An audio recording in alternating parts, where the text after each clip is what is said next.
It takes less than a heartbeat for the world to turn upside down. The ice looks secure, a white path forward until it isn't. With a sickening crack, the snow bridge disintegrates, vanishing into the abyss and dragging a man down into the dark.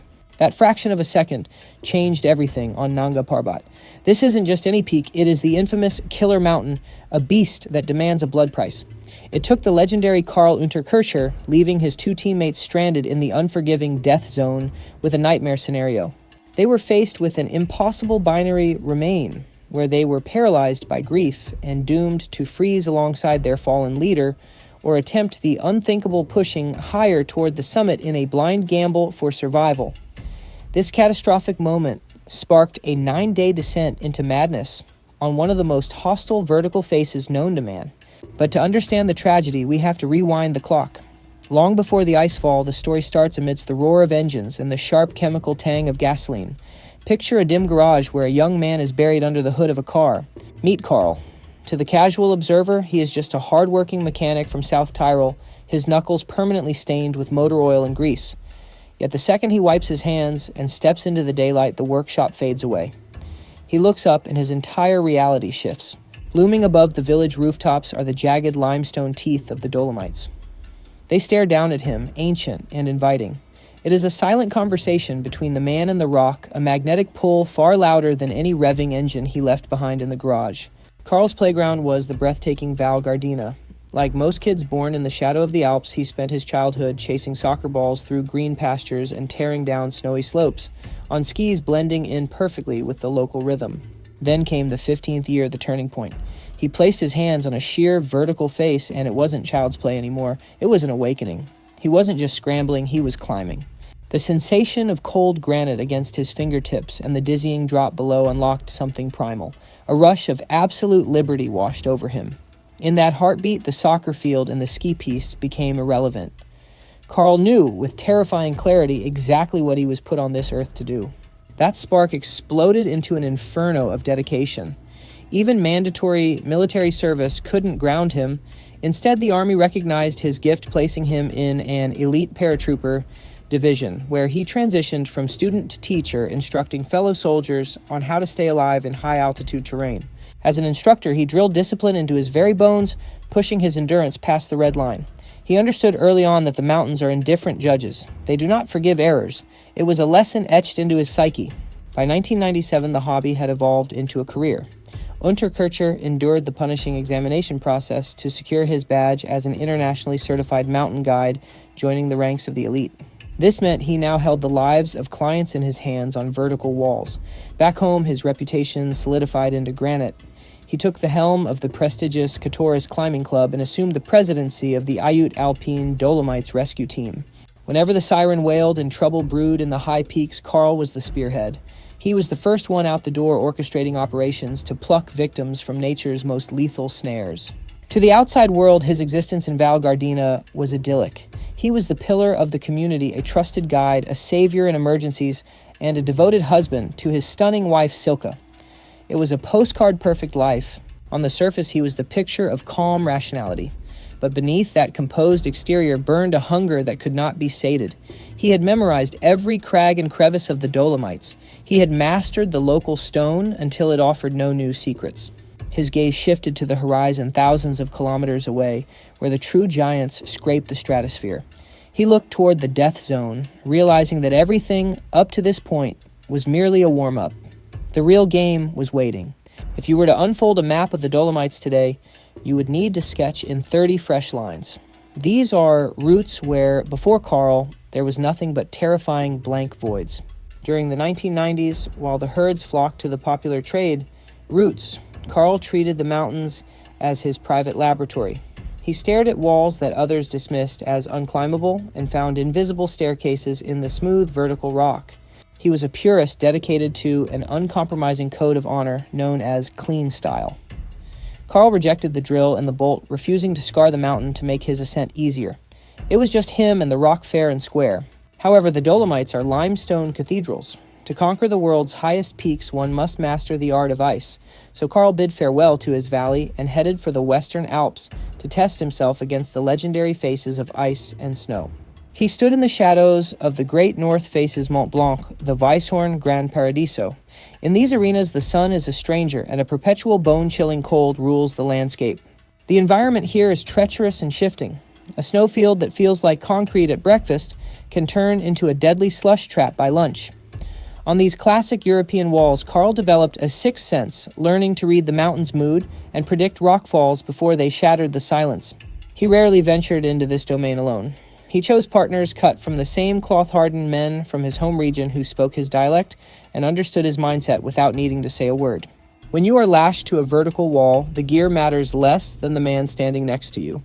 Trust is the only currency that counts. Suspended over a drop that measures in kilometers, you need absolute certainty that your partner won't blink. They moved as a single entity, a synchronized machine communicating through the subtle vibrations of the rope. This ability to build the perfect team became his superpower, but climbing wasn't enough. Just when the adrenaline seemed maxed out, Karl would strap on his skis to up the ante. Forget the manicured resorts and heated lifts. Karl hunted for the wild claustrophobic couloirs, narrow chutes of ice, squeezed between towering cliffs, where the slope is so steep you can taste your own heartbeat. He launched himself from the summits of Weissmies and Monte Cristallo carving lines, where a single slip guarantees a free fall into oblivion. Catching an edge wasn't an option. There are no second chances on that terrain. This high-stakes game honed his reflexes to a razor's edge and gave him total unwavering command over his body. These years in the Alps forged his spirit like steel in a fire. He amassed a vast library of technical knowledge, but more importantly, he built a fortress of mental resilience, learning to function through freezing misery and paralyzing uncertainty. The Alps served as his brutal university of survival. By the mid-2000s, Karl had passed every test they could throw at him. He was ready to graduate. The groundwork was complete. Now he set his sights on the ultra-high altitude where the atmosphere thins to a whisper. Imagine attempting to run a marathon while breathing exclusively through a narrow cocktail straw. That is the reality of the death zone, a place where the human body begins to consume itself to survive. In 2004, Karl Unterkircher stepped onto the global stage to prove he could handle it. He didn't just quietly join the elite, he smashed the door down. It began with an irresistible offer amidst a surge of Italian national pride. The nation was gearing up to celebrate the 50th anniversary of the first ascent of K2, the savage mountain of peak that holds a special place in Italian history. A massive government-backed expedition was formed, and Karl was drafted into the squad. The itinerary, however, bordered on madness. A warm-up lap on the literal roof of the world followed immediately by the main event in Pakistan. That spring found Karl at Everest Base Camp. He was surrounded by the commercial circus, hundreds of wealthy tourists geared up like astronauts dragging heavy oxygen systems up the slope. While the crowds relied on Sherpa support and bottled gas to drag them to the top, Unterkircher took a different approach. He climbed the classic ridge, but he did it pure. No mask, no gas. His lungs screamed for air, and every step required a monumental force of will. Yet he persevered, standing tall at 8,848 meters, inhaling the razor-sharp, painfully thin air on his own terms. For 99% of climbers, summiting Everest is the pinnacle of a lifetime, requiring months of recovery. For Karl, it was merely the opening act. He didn't head home to rest. Instead, he flew directly to Pakistan to confront the intimidating pyramid of K2. This beast is steeper, technically fiercer, and exponentially more lethal than Everest. You won't find queues of tourists here. K2 executes the careless instantly. Despite his body still reeling from the Himalayan freeze, Karl launched his assault on his second 8,000er without hesitation. Only 63 days after standing on top of Everest, Karl stood on the summit of K2. Once again, he had no oxygen mask. The mountaineering community was stunned into silence. The records verified the impossible. Karl Unterkircher had become the first human in history to conquer the world's two highest peaks in a single season without supplemental oxygen. He had rewritten the rulebook. This wasn't just a successful climb. It was a phenomenon that landed straight in the pages of the Guinness Book of World Records. Back in Italy, the reception was nothing short of hysterical. He was hailed as a conquering national hero. The President of the Republic personally pinned the Order of Merit onto his chest, and the media couldn't get enough of him splashing his face across every front page in the country. Now, logically, this is the part of the movie where the hero retires to a villa, writes a memoir, and charges wealthy tourists $50,000 to drag them up Everest on a short leash. It was the perfect time to cash in, sign the autograph deals, and coast on his reputation. But Karl looked at that comfortable life and walked the other way. The bright lights of fame didn't blind him for a second. If anything, they made him see the ugly truth more clearly. He became a vocal critic of what mountaineering was turning into a commercial circus where summits were bought with heavy checkbooks rather than earned through blood, sweat, and sheer technical mastery. To him, that massive success in 2004 wasn't a career capstone. It was just a diagnostic test. It proved his body could survive the most brutal punishment nature could dish out. Now that he knew his engine could handle the red line, he was ready for the real work, hunting down those blank spots on the map where there are no fixed ropes to hold and absolutely no footprints to follow. For most of us, the deafening silence of the unknown is the stuff of nightmares, a void that screams danger. But for Karl, that profound quiet was addictive. It called to him louder than the roaring applause of any stadium filled with adoring fans.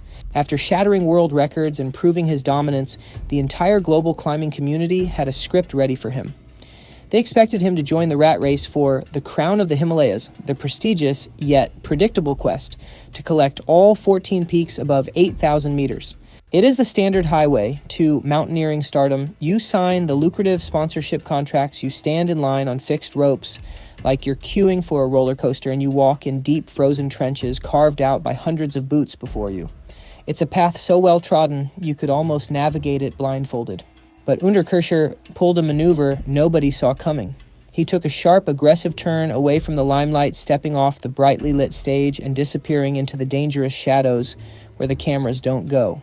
He realized that walking in someone else's footsteps, even if those footsteps are in the stratosphere, is just mechanical labor. It's a routine job. He had zero interest in chasing altitude just to add a line to a spreadsheet or check a box in a logbook. He was chasing the pure crystalline high of being the very first human to solve a deadly puzzle. This marked a fundamental shift in his DNA. Karl stopped being just an athlete chasing stats and transformed into a true explorer of the old school. He decisively rejected the heavy siege tactics of modern expeditions where a majestic mountain is choked by kilometers of nylon rope and camps are stocked like supermarkets with oxygen bottles. He pivoted to a purist philosophy, small, autonomous teams moving like ghosts. Think of it as the special forces of mountaineering. The strategy was simple, but terrifying. Carry minimal gear move with maximum speed and operate in complete absolute isolation. There were no hired porters to carry the heavy loads and no one to pitch the tent for you when you were exhausted. It was just you, your partners, and the mountain engaged in a raw, one-on-one conversation with no interpreters. In 2006, this dangerous new philosophy led him deep into China to the wild, rugged, and remote province of Sichuan. On paper, the objective looked deceptively easy, almost trivial. They were targeting the peak of Genyan, which stands at just 6,204 meters. After standing on top of Everest, those numbers might sound like a walk in the park.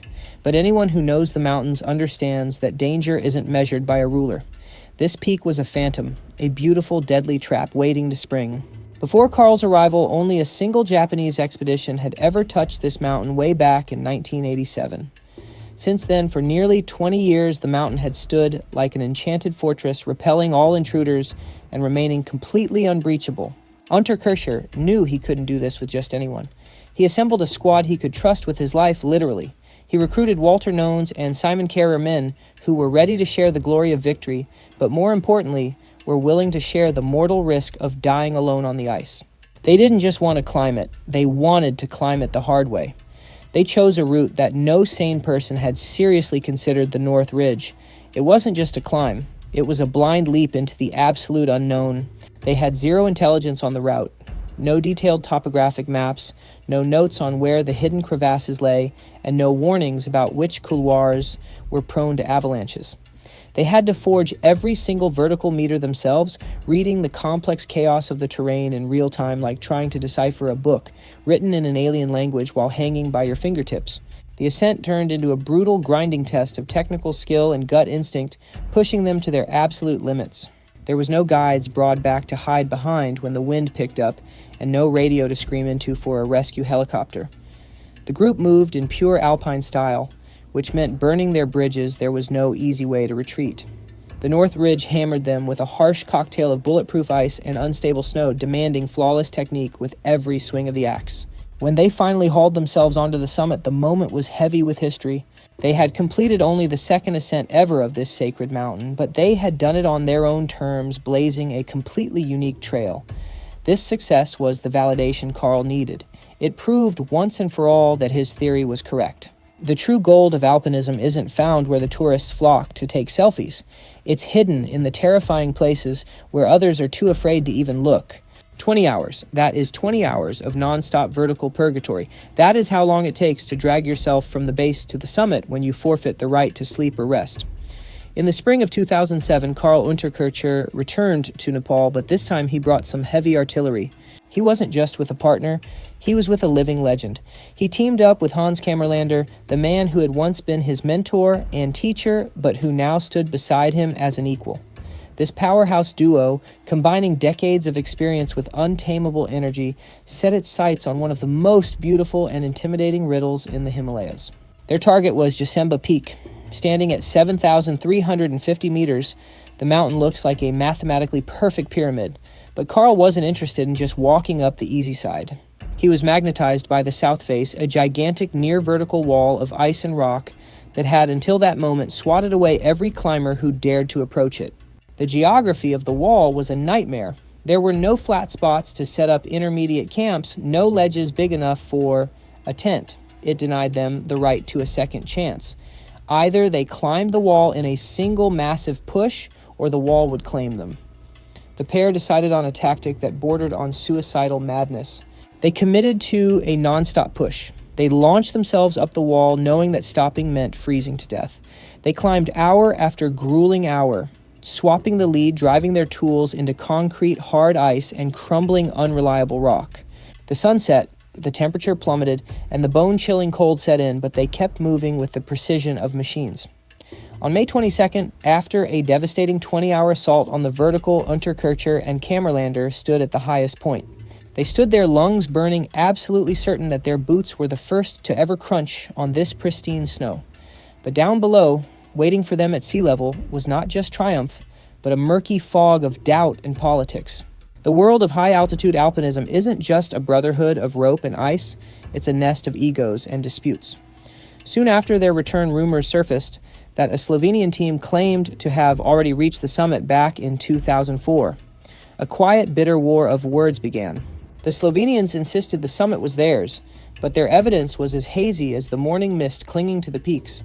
It turned into a classic mountaineering gray area, a messy debate over who truly arrived first.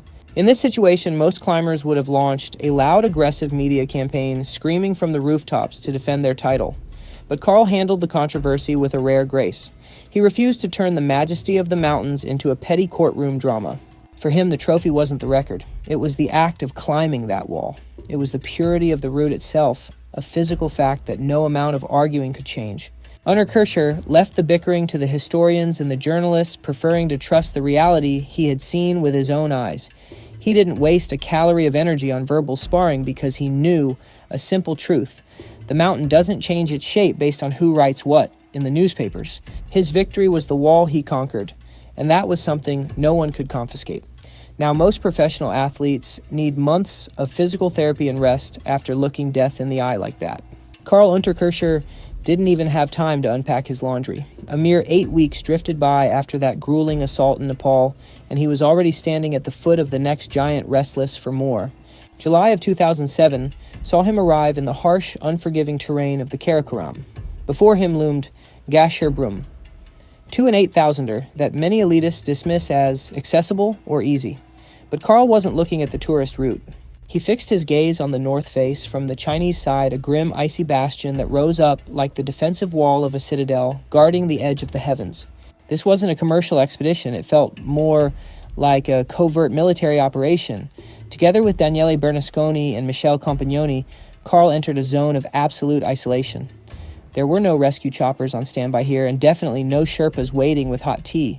The team opted for a semi-alpine style, stripping their gear to the bare minimum to maximize mobility, relying entirely on their own muscle and grit to survive. For 3 agonizing days, they crawled up a vertical labyrinth of blue ice and jagged rock, drawing a new line on the mountain where the maps showed only a blank white spot. At 8,000 meters in the death zone, every single movement required the effort of deadlifting a heavy barbell, but they refused to stop. Finally, on July 20th, the moment they had risked everything for arrived. Unterkircher and Bernasconi clawed their way to the summit. But as every climber knows, reaching the top is only half the job and usually the easier half. In that split second, Karl initiates a maneuver that is nothing short of audacious, turning a standard climb into a history-making odyssey. They refuse to retreat down the path they conquered. Instead, they commit to a complete traverse of the entire mountain massif. After clawing their way up from Chinese territory, these alpinists launch their descent into Pakistan. They are effectively walking across the roof of the world, bridging nations over the peaks, fully aware that they have punched a one-way ticket. Retreat is physically impossible. The only way out is through. Descending a blind, uncharted slope means that even a microscopic error guarantees a fatality. Yet when the battered but breathing team finally stumbles into the Pakistani base camp, the global climbing fraternity roars in admiration. To not only forge a brand new path up a vertical face, but also traverse an 8,000-meter giant in a single season is the holy grail of the sport. It is the absolute zenith of high-altitude mountaineering, and Italy responds by drowning their hero in accolades. Karl is honored with the Paolo Consiglio Trophy from the Italian Alpine Club, an accolade frequently likened to the Oscar of the Alps.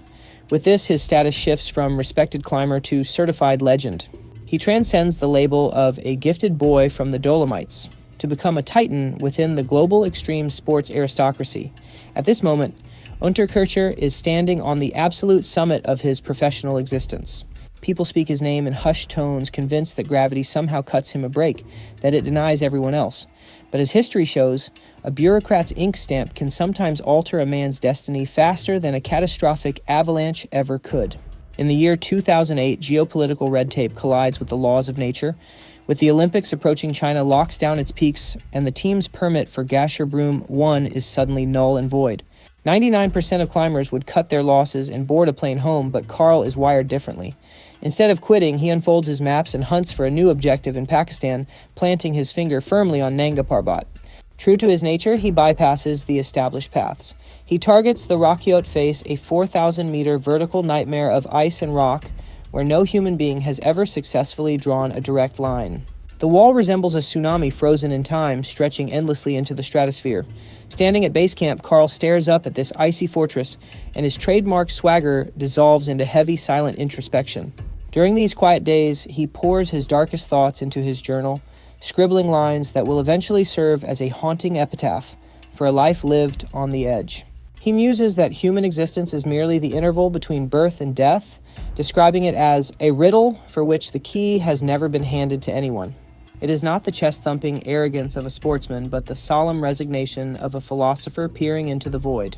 The atmosphere in the camp becomes heavy, suffocatingly thick with unspoken dread. Unterkircher, usually the picture of stoic calm, detects a disturbance in the ether. The mountain feels hostile, almost sentient, as if it is rejecting their presence. He types an email confessing a startling truth.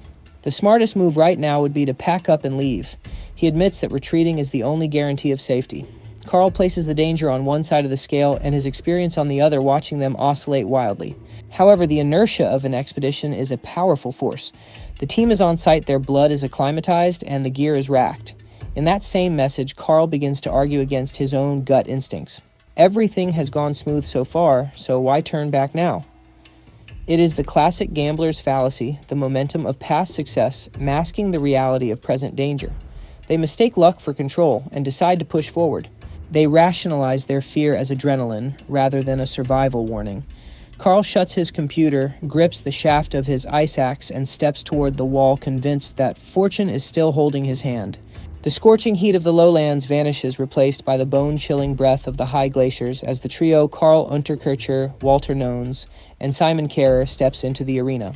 They haven't come to lounge in tents and slowly adjust to the thin air. They attack the landscape aggressively. For a warm-up, they blitz the neighboring Chongra Peak, standing at 6,824 meters. For the average climber, conquering that peak would be the highlight of a lifetime. But for this elite squad, it is merely a calibration exercise, a physical systems check before the real fight begins. They blaze a new trail to that summit, and the victory acts as a potent intoxicant. With their confidence skyrocketing, they turn their eyes to the main prize, Nanga Parbat. Here, Karl makes a strategic choice that seals their fate. They completely reject siege tactics. There will be no kilometers of safety lines bolted into the rock for a quick escape, nor will there be supply depots stocked ahead of time. This is alpinism in its purest, most brutal form. They carry their survival on their backs, fuel, food, and sleeping gear fueled by an almost maniacal determination. Retreat is not an option because there is no path to retreat to. They transform into high-altitude snails, hauling their entire world up a vertical face where a broken buckle or a torn jacket could mean the end. The plan is as elegant as it is punishing. The objective is to punch through the chaotic Serac zone to reach 7,000 meters. There, in the death zone, they plan to hack a ledge out of the sheer ice bivouac and launch a final desperate bid for the summit. The team moves as a single organism, a three-man rope party linked by nylon and trust. They are tethered together by a lifeline that doubles as a death pact. Karl the veteran takes the point, threading the needle through a labyrinth of gaping crevasses. By the 15th of July, they are deep in the belly of the beast, with the altimeter reading 6,400 meters. The air is so thin that every step feels like wading through waist-deep molasses. Despite the physical toll, they are clocking impressive times.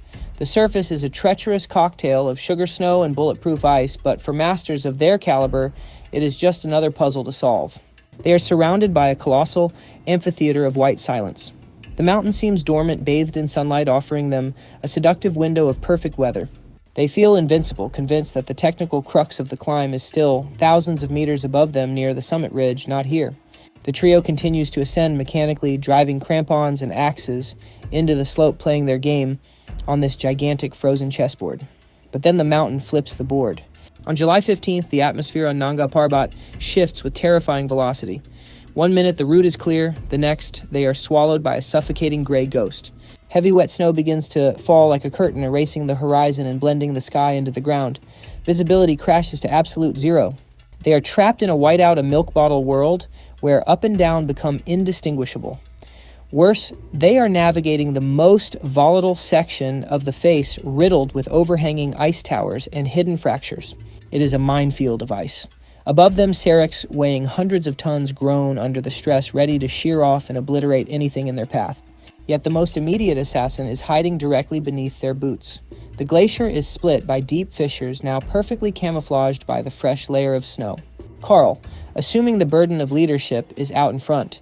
He is the battering ram, breaking the trail through the drift and hunting for stable bridges across the invisible voids. Unterkircher approaches a depression in the snow. To the naked eye, it looks like a solid bridge spanning a crevasse buried under a drift. Exhausted and blinded by the storm, visual confirmation is impossible. Karl steps forward. Instead of probing the anomaly with his pole, he instinctively taps it with his boot to test the resistance. It is a technique he has relied on for decades, but today the mountain lies to him. The surface feels rigid, but it is a structural lie. In a heartbeat, the trap springs. The snow bridge atomizes under his weight, dissolving into nothingness. Karl vanishes instantly, gravity claiming him before he can even draw a breath to scream. The rope connecting him to his teammates snaps taut with violent force, but the arrest comes too late to save him from the plunge. There wasn't a single piece of protection between them to absorb the shock of the slip. 1 second he was there, and the next the mountain just swallowed the climber whole, dragging him into its frozen gut. He free falls nearly 50 feet, imagine dropping from a 5th-story window, before slamming into the bottom of the narrow ice chimney with a sickening, bone-jarring impact. The safety line snaps taut, vibrating violently like a plucked cello string before going terrifyingly still. For a mountaineer, that silence is the sound of a nightmare. It is far worse than the noise of the crash itself. But Walter Nones and Simon Kehrer don't have the luxury of freezing up in horror. Survival instinct kicks in before their brains even process the tragedy. They instantly slam their ice axes into the hard-packed slope, locking themselves in as human anchors. Right now, they are the only things preventing the entire expedition from sliding off the face of the earth. Flattened against the vertical ice wall like geckos, they stare down helplessly into the gaping black hole that just erased their expedition leader from existence. Desperation takes over, and they start screaming his name. They strain their ears for any response, a groan of pain, a curse word, even just the sound of fabric moving. But the Rakiat face is cruel. The howling wind snatches their cries and tears them away instantly. Nothing comes back from the deep. The climbing rope hangs sickeningly loose dead weight in their hands, signaling absolutely no resistance from below. That lack of tension is more terrifying than any scream could ever be. It's the sign no climber ever wants to see, suggesting the battle might already be over. Now Walter and Simon are staring down the barrel of a monstrous ethical dilemma. Every instinct in their hearts demands they rappel down immediately to help their brother, but the brutal physics of the glacier are working against a rescue. Karl didn't fall into a wide cave. He wedged into a narrowing ice throat that tightens like a funnel the deeper it goes. They are packed for a speed assault carrying only fast and light gear. They simply don't have the heavy-duty pulley systems or winches needed to haul a body out of a constriction like that. Going down into that crushing ice vise without the right tools is basically suicide. It would be a death sentence for all three of them, but they aren't ready to walk away just yet. Perched precariously over the drop, they carve out a tiny shelf in the snow just to have a place to stand. Then, grabbing their lightweight avalanche shovels, the partners start frantically digging, trying to widen the mouth of the chasm, moving tons of snow with sheer adrenaline. They shovel until their muscles fail, straining to see through the gloom 15 meters down. But as the minutes tick by, the grim reality starts to settle in with horrifying clarity. Falling that distance into a narrowing wedge is physically catastrophic. It is like slamming into a brick wall at highway speeds. Later analysis would confirm that his chances of surviving the initial impact were practically zero. Then the mountain turns the screw. The light afternoon flurries transform into a heavy blizzard as night falls, dumping soft, silent powder that begins to fill the crevasse. It feels personal, as if the Himalayas are trying to erase the evidence and pull a white sheet over the tragedy. Trapped on their tiny ledge, freezing and helpless, Walter and Simon are forced to watch as the snow slowly entombs their friend. When the sun finally rises on July 16th, it offers no comfort. The harsh, bright light only serves to illuminate the absolute finality of the scene. Walter Nones and Simon Kehrer greet the dawn on their precarious perch, physically wrecked and emotionally shattered after a sleepless night. They look at the spot where Karl fell and finally accept the nightmare. There is no one left to rescue. The mountain has claimed him for good, filling the crevasse to the brim with fresh powder and sealing the grave completely. Now the objective changes drastically. They have to save themselves. Fighting hypothermia with fingers numb and clumsy, they fumble for the satellite phone. Just pressing the buttons is an agonizing struggle. They are about to make the call no one ever wants to make. Thousands of miles away in Italy, the expedition manager answers, and Karl's wife is right there on the line. They have to force the words out through dry, constricted throats. Karl is gone. It is a short sentence that travels across the globe to destroy a family's world in an instant. They aren't making excuses. They are stating a brutal fact while hanging onto a cliff by their fingernails. In that moment, Nanga Parbat reveals its true predatory nature. Logic dictates they should turn around and flee this cursed place. But the door has closed behind them. The slopes they climbed yesterday have transformed into active avalanche zones, and the fragile snow bridges are now invisible death traps. Retracing their steps is a guaranteed way to die. They are trapped in a cruel paradox where the only path to safety leads further into the danger zone. To survive, they have to climb up. They radio base camp with a plan that sounds like madness. They are going to push higher into the thin air of the death zone to traverse the ridge. It sounds like a suicide mission, but it is their only card left to play.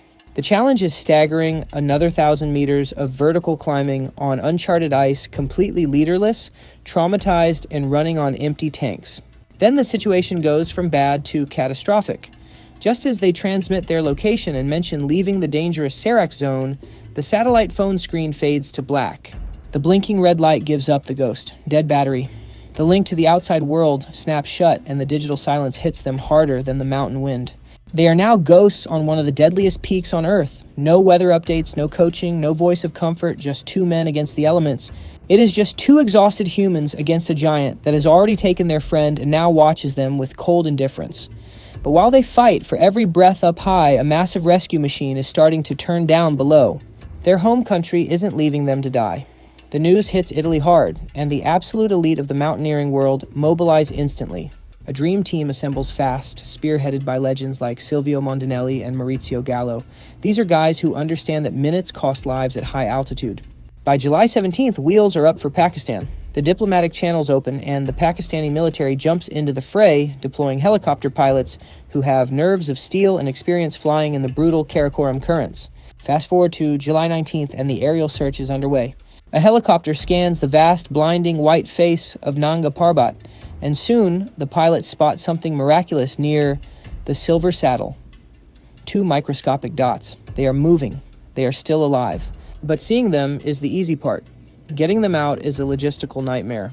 They are stranded above 7,000 meters in altitude where standard aviation physics start to break down.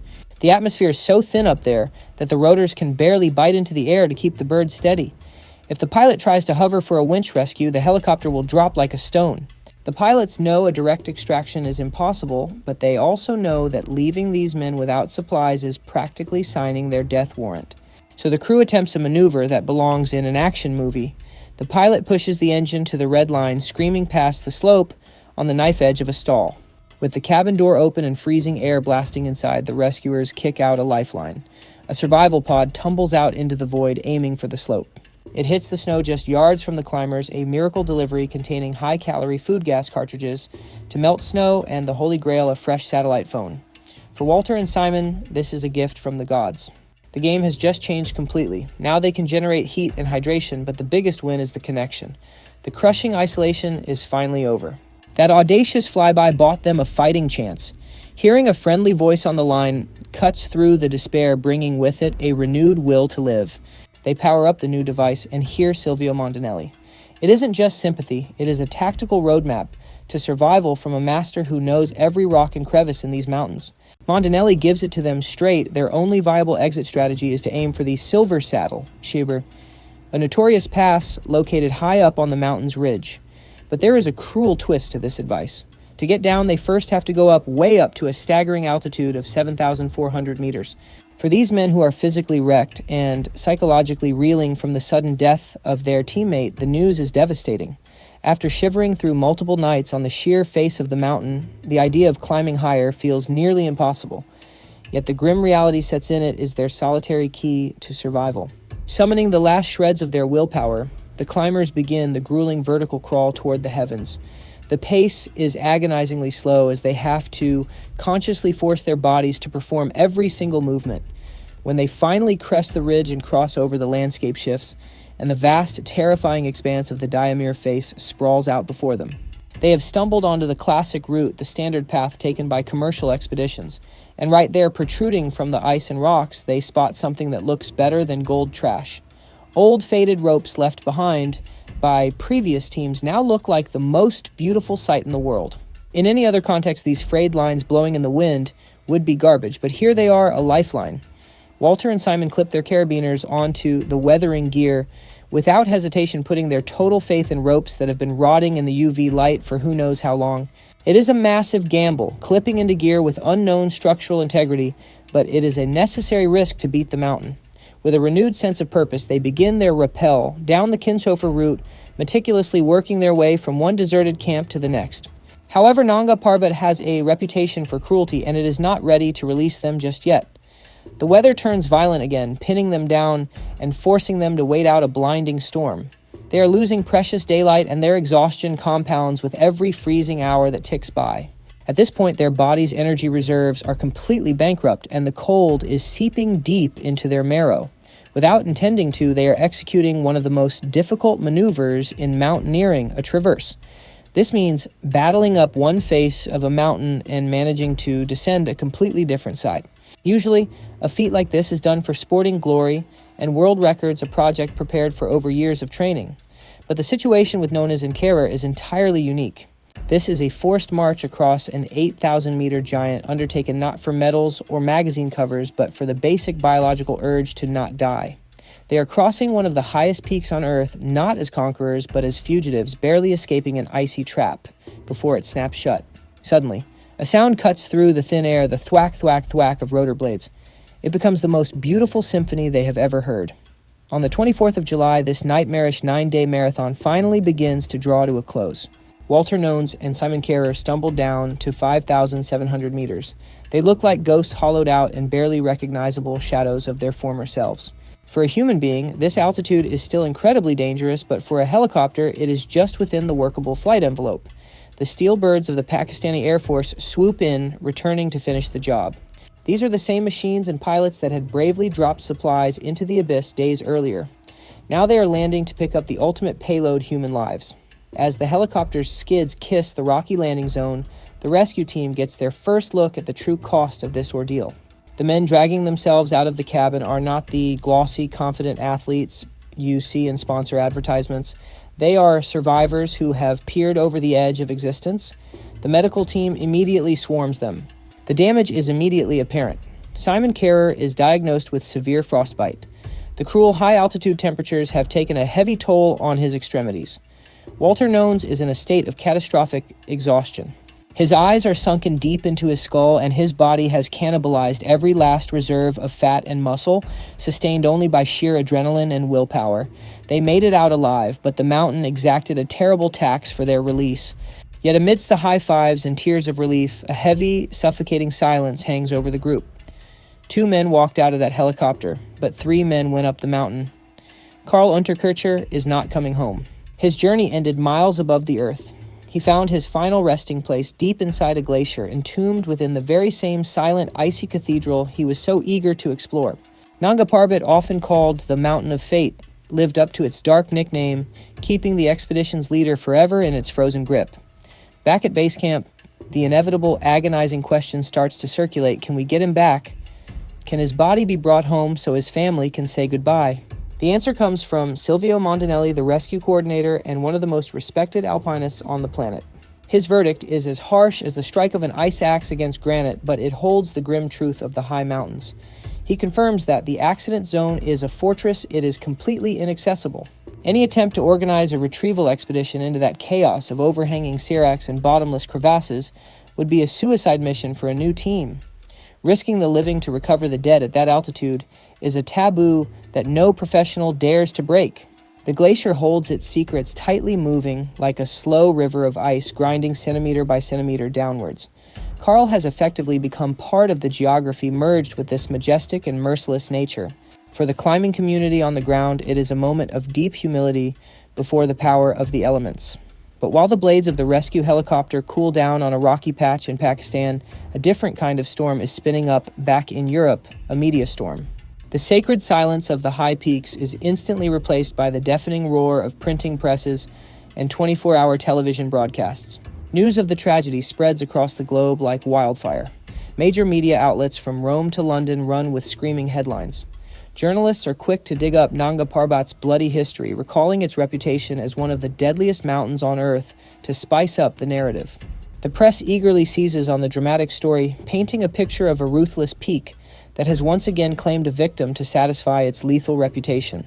In moments like these, the survivors often get caught in the crossfire. The public, sitting comfortably in their armchairs thousands of miles away, loves to find someone to blame and starts asking uncomfortable questions. Why did they leave their friend behind? Could they have done more to save him? Walter Nones and Simon Kehrer, still reeling from shock and physical trauma, are suddenly at risk of facing a tidal wave of public condemnation. But then a figure whose authority in the world of mountaineering is absolute steps onto the stage to shield them. It is Reinhold Messner, a living legend who lost his own brother on the slopes of this very same mountain decades ago. He publicly defends Karl's partners, acting decisively to shut down the speculation at its source. He declares to the press that the decision to climb up and save themselves was the only correct move on the board. His words sound less like an opinion and more like a final judgment from the highest court. Karl is dead, buried in the snow, he says. What could his partners do? Die with him. It was their right and their absolute duty to save their own lives.